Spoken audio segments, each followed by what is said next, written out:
Okay, let's go.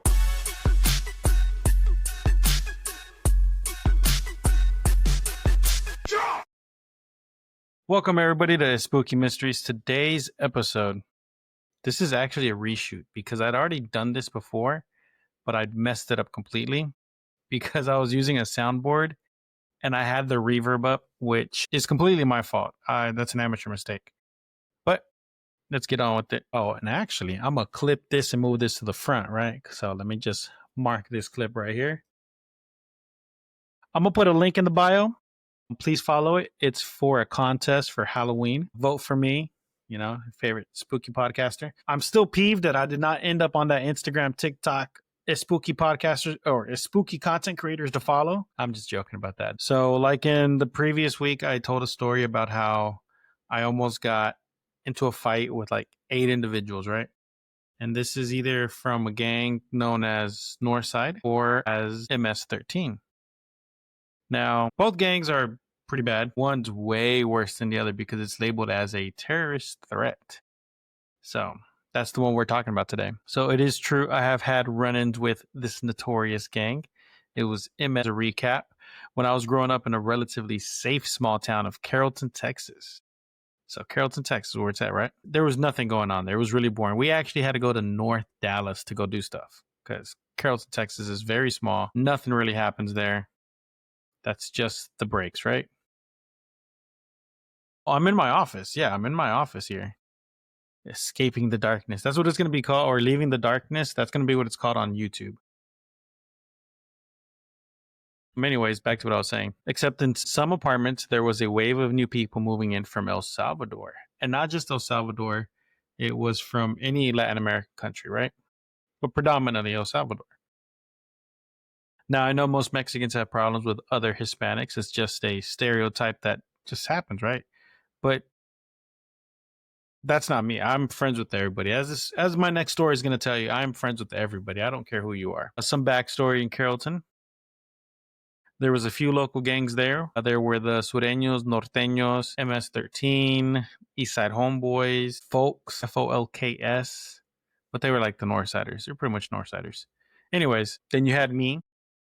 I was friends with all of them. I was friends with everybody. I did not discriminate. I don't care who you are, what you did.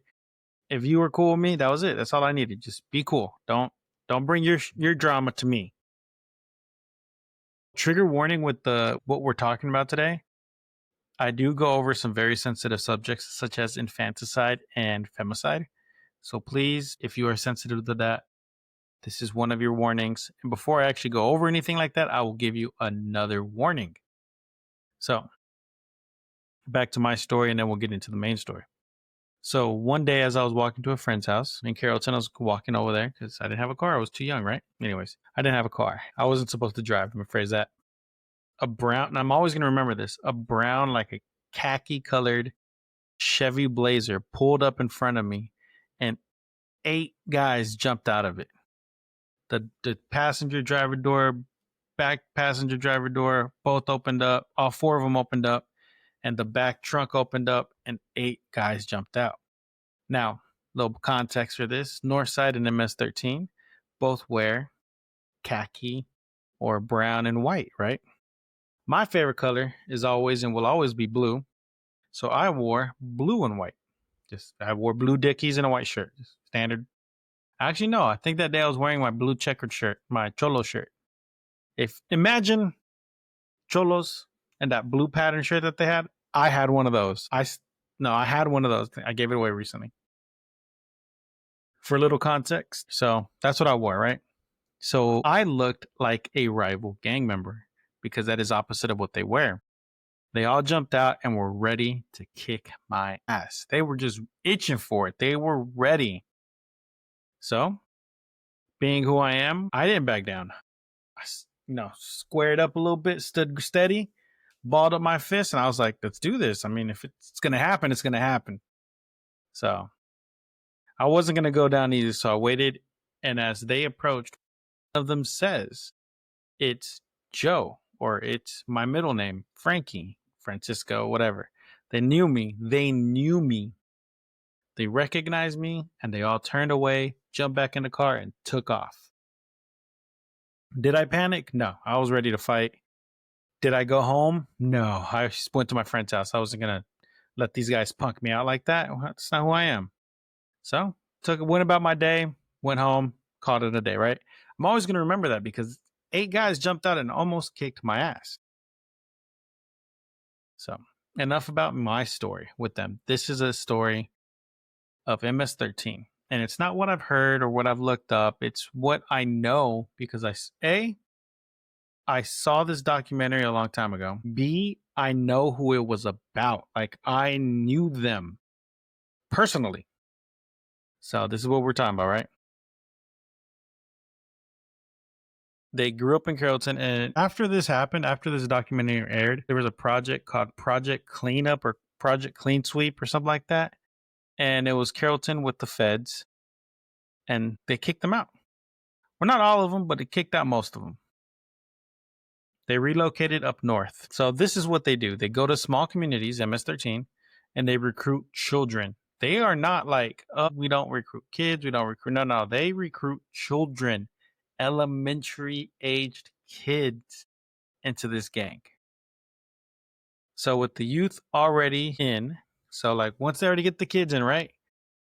And they grow up, now you got these kids that have always been in the gang life. That's all they know. And they grow up, and now guess what? They are full-fledged gangbangers. They are just hardcore thugs at this point. So let me give you a little bit of history of MS-13, and this I did look up. I'm not going to lie. The gang gets its origins back in the 80s.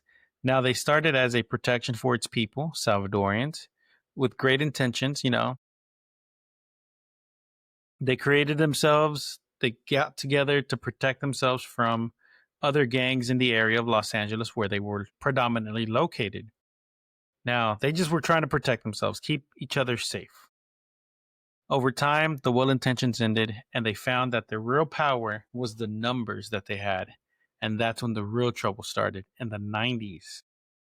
So during the Salvadoran Civil War, many were deported back to El Salvador, where the spread of the gang made it across Central America.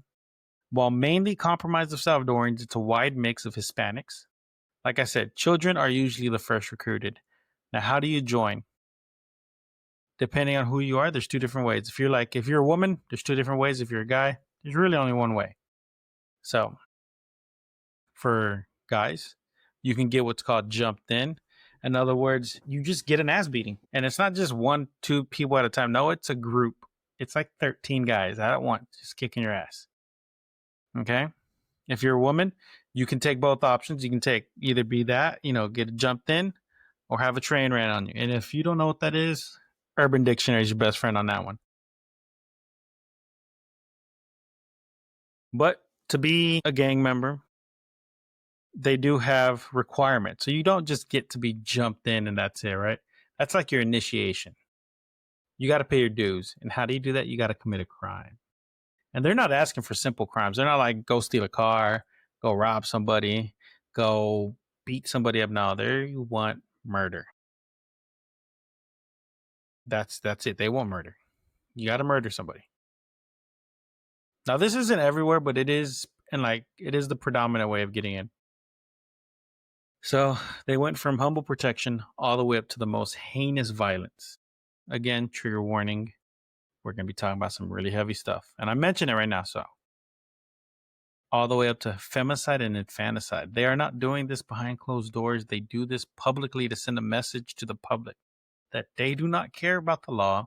They believe that their numbers are too great to be affected. So if you take one of them out, they get caught, whatever, right? Killing somebody. They're like, oh, there's like 8 more guys waiting to take my spot. It's good. They don't see it as a bad thing to get arrested. They became so effective and so brutal that the high-ranking officials, so the higher you were in the gang, the more bodies you had under your name, whatever, right?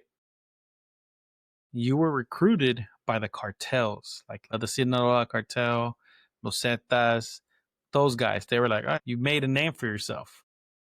Come to the big leagues. So what makes them brutal and terrifying is their weapon of choice. While most gangs usually use guns, they prefer the personal approach of a machete. They have since turned from face tattoos. They used to get the MS-13 tattooed on their face, but they realized that made them easy to identify.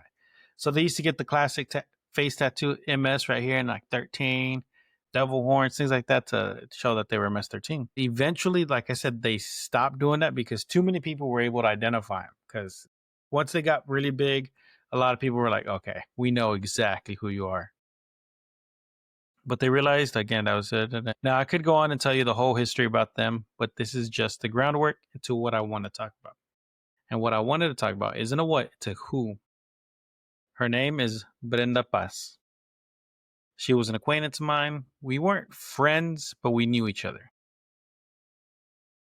Yeah, we knew each other. We weren't friends. But we didn't like, she wasn't an enemy. She wasn't unknown. I knew who she was. I knew who Brenda was. In fact, if I dig through boxes of old stuff, all the way back to when I used to live at my grandparents' house, I could probably find a picture of Brenda. I honestly think I could. But I'm not going to do that right now. I ain't got time for that. That'd take like weeks to find. Unfortunately, she passed away at the age of 17 in 2013, or 2003, I mean. At that time, I would have been around 15, 16. And this was the time when MS was taking over, and she was a part of MS. She was part of their inner circle at this point, right? In 2002, she admitted something that so few will ever admit to. She was in the inner circle. She knew about hits that were not reported, hits, attacks, drug deals, all that. She knew about everything. She was in it. So one day she decided that she'd had enough. She didn't want to go to prison or jail or whatever you want to call it for participating or not even being a part of something, because it was getting real. Like I said, the gang was getting serious, not serious, but the consequences were getting serious. They were getting more notification, more notoriety.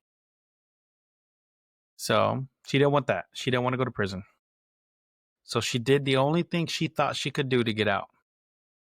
She became an informant. Now she had told them about up to 60 plus cases. She gave them intel on 60 plus cases that were able to be solved because of her.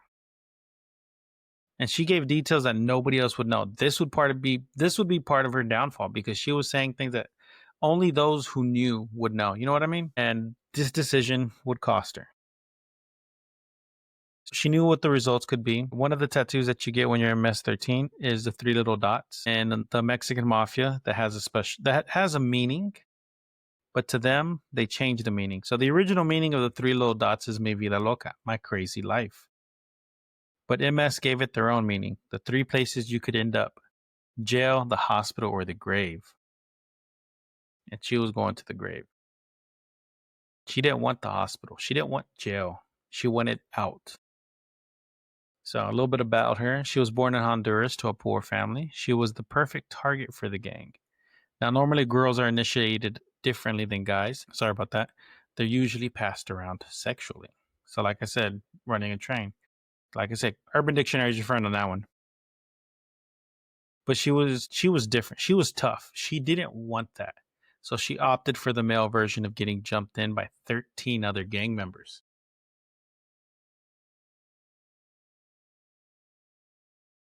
She was tough, street smart, charming.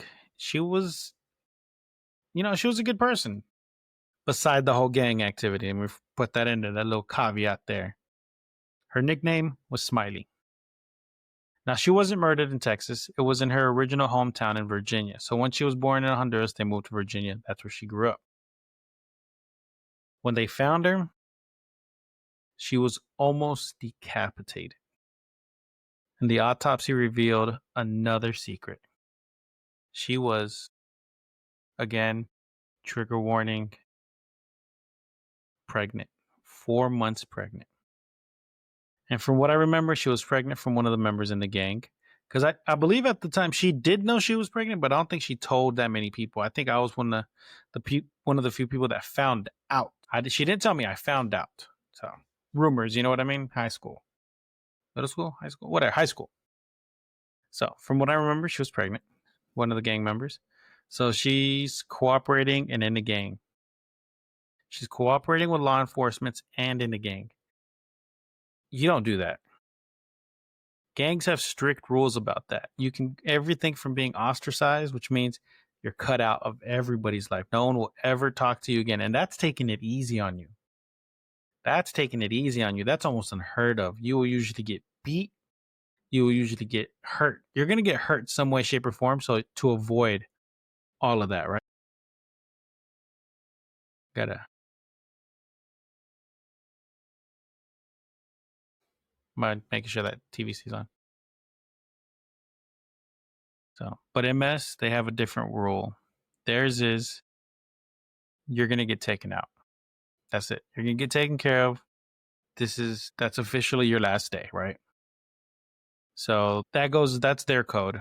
If you betray them, they will have a meeting. And if you're greenlit, which is what they call like targeted or picked for death or whatever you want to say, it's called greenlit to them. If you're greenlit, that's it. There's no ifs, ands, or buts about it. No questions, no second chances, nothing. Now, this gang operates with brutal efficiency. They hold meetings like a business.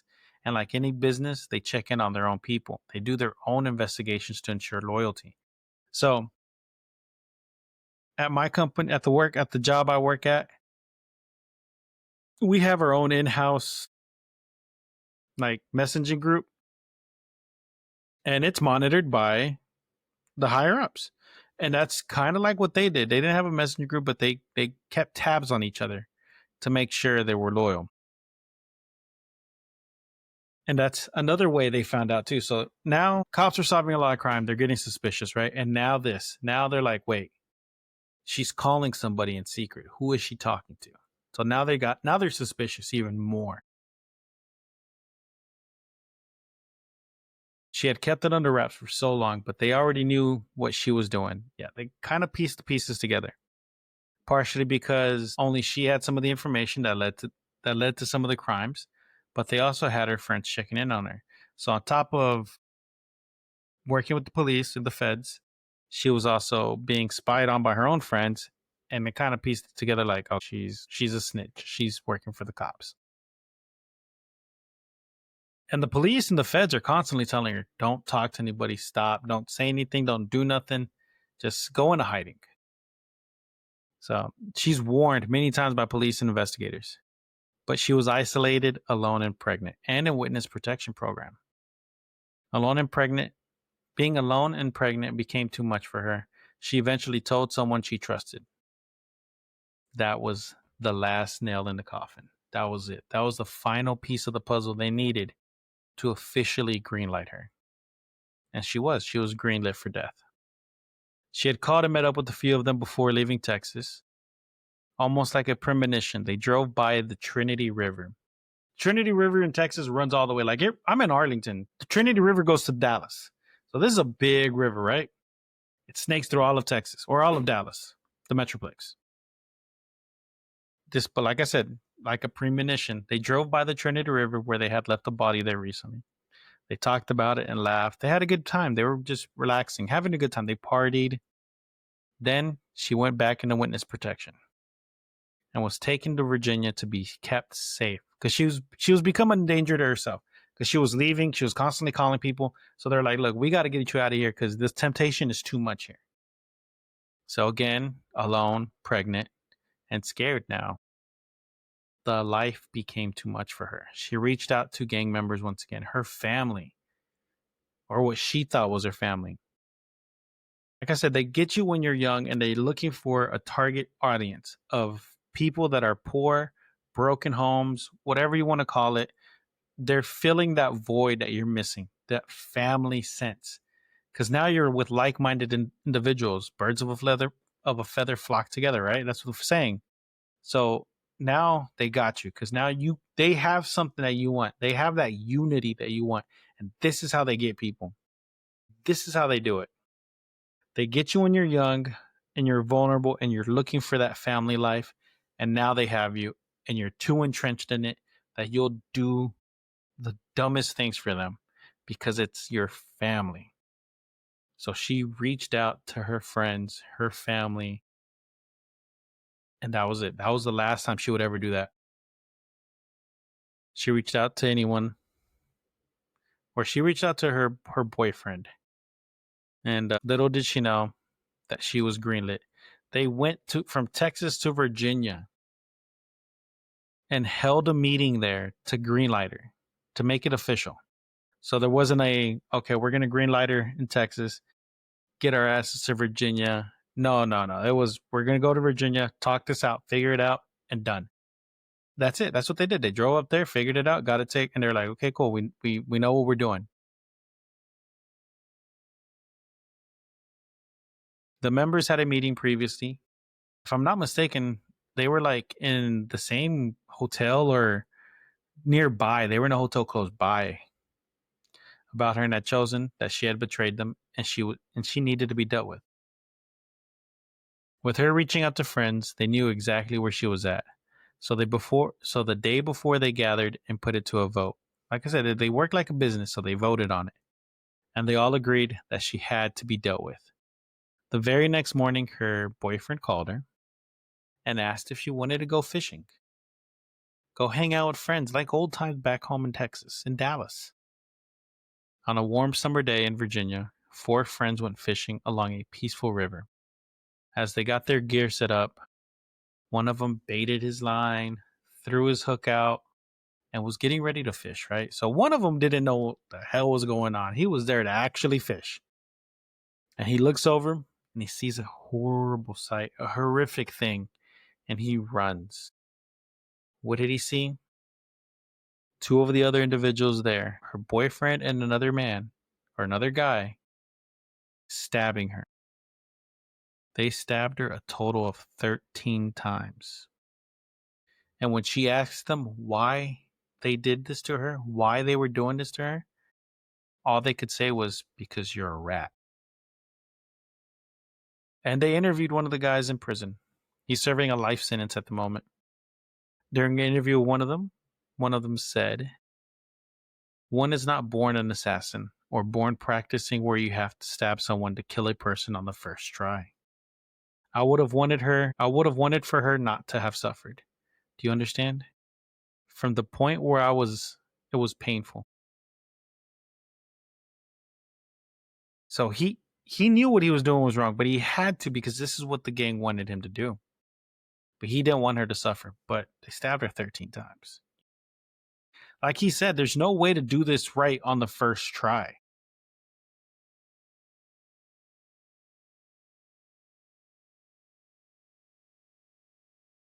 Soon after this happened, one of her close friends in the gang did what she couldn't do. Her friend did what Brenda couldn't do. She testified against the gang. She didn't care about her safety. She did it because they did something so horrific. When the news got out that she was pregnant, 4 months pregnant, her friend was like, no, they killed her. They killed her best friend and they killed the baby. She had enough. She knew that testifying against them was a death sentence. She knew that if she did it, she would be marked for death. She would be greenlit next. At the time that it happened, she told reporters and everybody that she did not expect to survive for the next 2 years. Now, I don't have any updates on her. I can't find her name. They kept it under wraps because she testified against them. So she wasn't going to be like, "Oh, my name is such and such." This is, they didn't do that. I'm pretty sure if I look it up, I might be able to find it now, but I have not been able to find anything up to now. I don't have any updates on her. But other members of the gang who were there were acquitted or decided to leave the gang in fear. Because the cops were after them. So they had to disband, or they had to just live looking over their shoulders, right? But a lot of those people that were there that happened, not that had the meeting and everything, but those that were there that night, even if they were acquitted, they were charged with other crimes. So they are still serving sentences. It may not be for Brenda, but they are serving sentences. Now, this is what they say about the gang. The gang will always get their targets if it takes 20 years, then it will get you. MS does not forget anyone that wrongs them. MS doesn't forget. If it takes 20 years for them to finally hunt you down, guess what? They've been hunting you for those 20 years. Now, shortly after all of that happened, Carrollton, Texas launched a joint operation with the federal department, the feds, FBI, CIA, whoever. I don't know who I think it was the feds, federal FBI. They targeted low-rent apartments where there was a large amount of Hispanics living there. Now, they were not targeting specific groups. They were not there like today's federal department. We're not going to speak too much about that. But no, they were targeting specific, areas because they knew that these areas had criminals in it because they had police records. I got to make that expressly knowledgeable. Not knowledgeable. I have to acknowledge that expressing that they had police records that said, this person here has been charged with the crime and is affiliated with the gang. This person at this complex has been charged. That's what they were doing. They weren't just going and kicking down doors, be like, oh, you're Mexican, come with us. No, they were like, I see last week you were charged with possession and blah, blah, blah. You have gang tattoos. This is what we're looking for. That's what they were looking for. Known criminals. And they started evicting them. They started arresting them, evicting them. They got rid of them.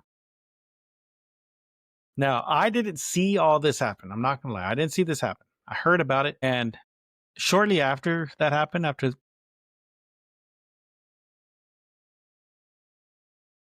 got to mark it because I yawned. Shortly after that happened, they evicted everybody. They arrested everybody. You could tell that something happened because when I went around that neighborhood later on, because a friend of mine lived there, it was quiet. It was eerily quiet. Like there wasn't people moving around like there used to be. It wasn't as busy as it used to be. There was not as many cars. They got rid of them. But it wasn't like, I said eerie quiet, but it wasn't like an eerie quiet. It was like a peaceful. And a lot of the areas around there, especially parks, used to have these ridiculously tall hedges where teens would go back there and fight in plain sight. So on Josie Lane, one of the main streets in Carrollton, there was apartment complexes in between two high schools, down the street from a middle school and elementary school. So there was a park complex. They were painted blue. They had these hedges that were like 15, 20 feet tall.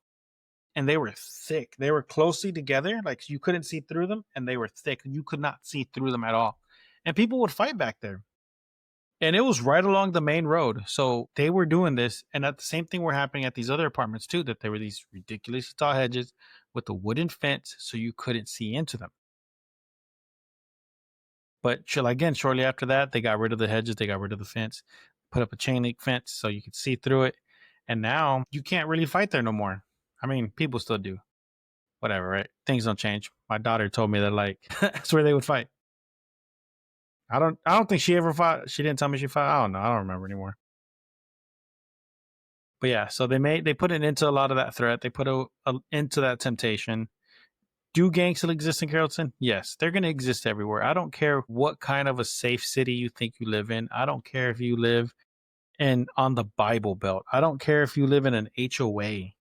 Gangs are everywhere. They infiltrate everywhere. Just because your neighborhood, your fence isn't colored, isn't tagged up with gang markings, does not mean that they're not there.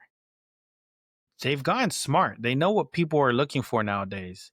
They know what police look for. They know what other people look for. They know what other gangs look for. So they're not marking their territory like they used to. They're getting creative with it. So they may have calmed down a fair bit, but the threat still lingers. And it lingers everywhere. But remember this, MS does have a pattern that they follow, and that they followed this for years, decades. Small town that's safe with the recent uprise in Hispanic community, and they will slowly build up an army until one day you blink and they're everywhere. Next thing you know, all you hear is about MS-13. The last I heard, all of them moved up towards the Chicago, Minnesota area. I know those are two different fucking states. I'm not stupid. But they moved up there north. They moved up north. Somewhere where I normally, if you know me personally, I will normally say Mexicans don't go up there. Hispanics don't go up there. It's too cold. Yeah, that's where they went. They went there because it's least suspecting. But Mexicans are also everywhere too. But still, anyways, beyond the point, that's where they went. And over the years, I've noticed that more and more gang-related crimes have come out of these areas. So always be aware of everything around you. Be safe. And until next time, stay spooky, everyone.